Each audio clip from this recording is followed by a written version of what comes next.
Assalamualaikum warahmatullahi wabarakatuh.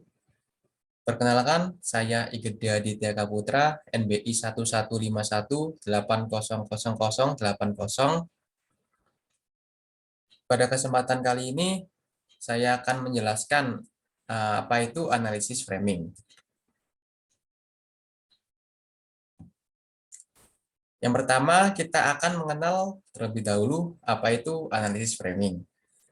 Analisis framing sama juga dengan istilah membingkai atau dibingkai, di mana dalam suatu pemberitaan telah dikemas sedemikian rupa sehingga akan terlihat esensi dari agenda pemberitaan yang ada. Secara sederhananya, framing adalah membingkai suatu peristiwa, atau dengan kata lain, framing digunakan untuk mengetahui bagaimana persepsi atau cara pandang yang digunakan wartawan atau media massa ketika menyeleksi isu dan menulis sebuah berita. Analisis framing sendiri dibagi menjadi dua, yaitu yang pertama ada interaksi media framing, dan yang kedua ada individual framing. Media framing terkait dengan bagaimana berita mengorganisasikan realitas berita setiap harinya. Framing media juga mencirikan sebagai kerja jurnalis untuk mengidentifikasi dan mengklasifikasikan informasi serta menyampaikan secara cepat kepada para pembaca.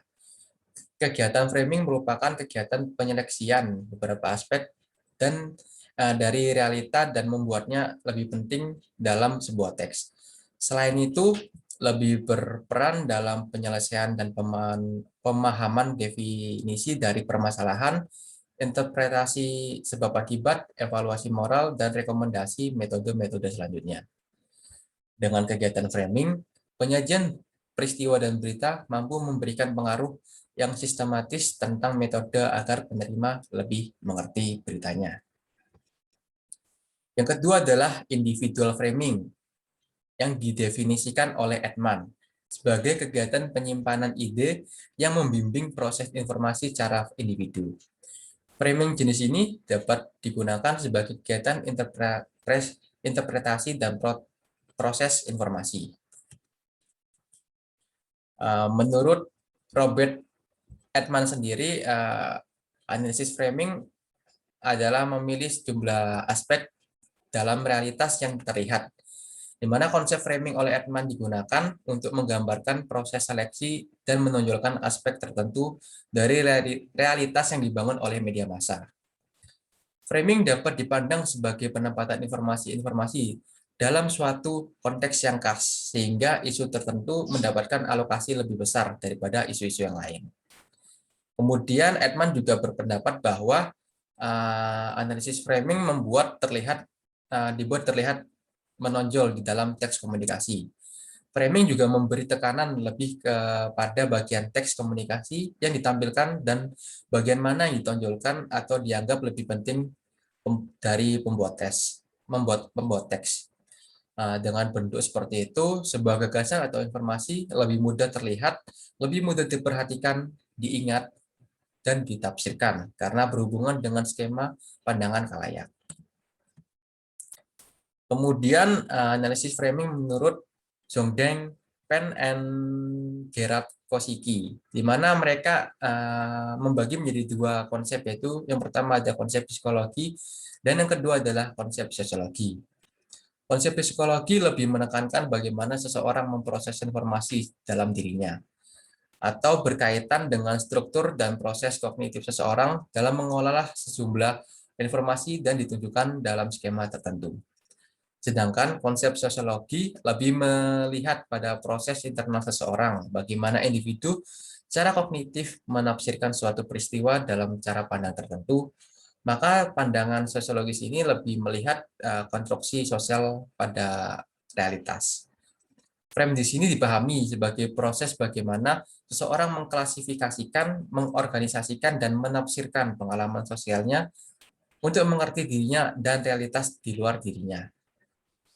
Frame di sini juga berfungsi membuat suatu realitas menjadi teridentifikasi karena sudah ditandai dengan label tertentu.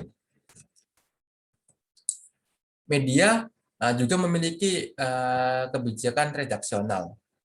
Maksudnya adalah setiap media yang digunakan untuk menyampaikan suatu informasi kepada khalayak memiliki dasar pertimbangan suatu lembaga media massa tersebut ya. Dasar pertimbangan suatu lembaga media massa untuk menyiarkan atau tidak menyiarkan peristiwa pertama-tama dapat ditentukan oleh sifat media massa yang bersangkutan. Media massa itu ada yang bersifat umum dan ada yang juga bersifat khusus. Yang bersifat khusus seperti halnya media massa ekonomi, contohnya. Hal yang menyiarkan berita-berita yang terkait dengan ekonomi saja, yang berhubungan dengan ekonomi saja, di luar dari ekonomi tidak disiarkan. Dan yang kedua adalah media massa politik, hanya menyiarkan berita politik dan hal-hal yang berkaitan dengan masalah politik dan sebagainya. Kemudian kalau media massa yang bersifat umum, prinsipnya menyiarkan setiap peristiwa yang menarik dan penting. Jadi di sini media massa yang umum itu tidak ada hal khusus, hal-hal tertentu saja yang ditampilkan atau disiarkan. Apapun itu yang unik, yang menarik, yang penting, semua dapat disiarkan. Nah, tetapi karena banyaknya peristiwa itu, peristiwa-peristiwa yang menarik, maka belum tentu semua itu bisa disiarkan. Sehingga harus ditentukan dasar pertimbangannya, apakah berita atau informasi tersebut akan disiarkan kepada khalayak ataupun tidak disiarkan. Kemudian kita melihat dari contoh kasus yang telah saya tunjukkan di sini, beberapa waktu lalu sempat viral ya, pengendara motor yang mengacungkan jari tengahnya kepada para pesepeda. Dapat dilihat dari gambar yang telah ditampilkan bahwa para pesepeda tidak berada di jalurnya. Mereka bersepeda di tengah jalan sehingga menutupi pengendara motor atau mobil yang ada di belakangnya. Sehingga dengan refleks ya pengendara motor ini mengacungkan jari tengahnya sebagai bentuk protes kepada para pesepeda karena telah melanggar jalurnya. Nah, dari kejadian ini, dari contoh kasus ini, terjadilah sebuah framing berita, di mana wartawan berusaha untuk memframing masyarakat bahwa tidak hanya pesepeda saja yang melakukan kesalahan, tetapi pengendara motor juga melakukan kesalahan loh.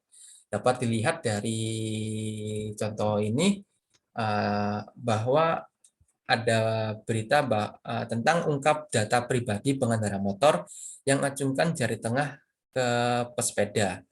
Pria ini viral dihujat netizen. Nah, dari sini ditonjolkan, ditegaskan bahwa kata-kata ungkap data pribadi pengendara motor. Nah, itu wartawan berusaha memframing, mempengaruhi khalayak dengan melihat dari sudut pandang pesepeda ya, bahwa pesepeda ini dari sudut pandang pengendara motor, bahwa pengendara motor ini juga melakukan kesalahan. Nah, dari informasi yang tersedia bahwa dari pengungkapan data pribadi dilihat dari plat nomor kendaraan pengendara motor. Nah, dari data plat pengendara motor itu dapat didapatkan bahwa pengendara motor ini belum membayar pajak, sehingga dari sudut pandang lain pengendara motor ini juga melakukan kesalahan dari belum membayar pajaknya, sehingga wartawan juga mengajak berusaha mempengaruhi khalayak bahwa pengendara motor ini juga melakukan kesalahan karena belum membayar pajak. Nah, kemudian framing juga terbagi menjadi dua jenis, yaitu ada positive framing dan juga negative framing. Di mana dapat dilihat dari contoh ini, positive framing itu biasanya menunjukkan hal-hal yang berhasil, yang sukses, hal-hal positif, hal-hal yang baik lah ditunjukkan dan ditampilkan. Dari contoh ini dapat dilihat bahwa hal positifnya itu, hal baiknya, suntik 3,5 juta dosis, Indonesia juara vaksinasi COVID-19 di Asia Tenggara. Nah, di sini ditonjolkan bahwa Indonesia juara vaksinasi COVID-19. Nah, sebuah keberhasilan Indonesia menyelenggarakan atau melakukan vaksinasi COVID secara massal, sehingga Indonesia menjadi negara yang unggul di Asia Tenggara dalam hal vaksinasi secara massal. Nah, di sini ditunjukkan bahwa kesuksesan ditunjukkan oleh media, oleh wartawan kepada khalayak bahwa vaksinasi itu telah berhasil. Nah, sedangkan ada juga negatif framing yang menunjukkan bahwa biasanya negatif framing itu adalah suatu hal yang kegagalan atau kesalahan dan lain sebagainya. Dalam contoh ini dapat dilihat bahwa cek fakta bahwa vaksinasi gagal, puluhan wartawan terkapar. Nah, di sini yang ditonjolkan adalah vaksinasi gagal.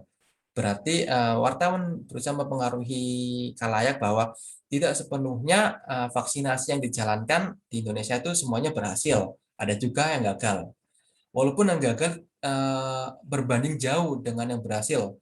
Hanya puluhan wartawan saja yang gagal dibandingkan 3,5 juta orang yang telah berhasil divaksin.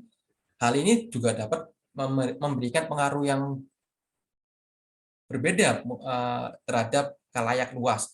Dari puluhan yang gagal saja dapat mempengaruhi, walaupun faktanya telah jutaan orang yang berhasil melakukan vaksinasi. Karena ada framing negatif ini, merubah sudut pandang, merubah persepsi masyarakat terhadap sebuah vaksin yang dilakukan oleh pemerintah Indonesia.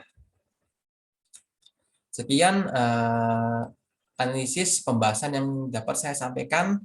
Saya mohon maaf jika banyak salah kata, banyak kesalahan yang saya sampaikan, kekurangan. Saya mohon maaf. Terima kasih atas perhatiannya. Semoga apa yang saya sampaikan ke depannya dapat bermanfaat bagi semua. Terima kasih.